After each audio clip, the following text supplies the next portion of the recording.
Dans la fièvre électorale depuis quelques semaines, les Congolais qui jusque-là sont dans l'attente de la publication par la Direction générale des affaires électorales des noms validés des candidats à la députation et des candidats des diverses listes aux conseils départementaux et municipaux passent en revue les journaux de la place pour en savoir un peu plus sur les éventuels projets des candidats, étant entendu que la campagne électorale prélude à ce double scrutin sera ouverte le 30 juin pour se clôturer le 14 juillet, donc 48 heures avant le jour J du vote, c'est-à-dire le 16 juillet 2017, prévu pour les élections législatives et locales.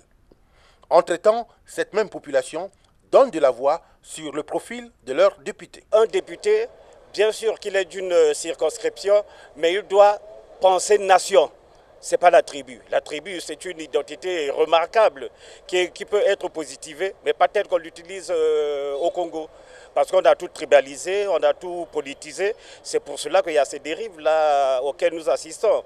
Que les députés sachent qui votent les lois pour le bien des Congolais. Il doit être quelqu'un qui réfléchit beaucoup, qui fait des recherches et qui peut anticiper. Il faut qu'il soit proactif, voire il faut qu'il soit un visionnaire.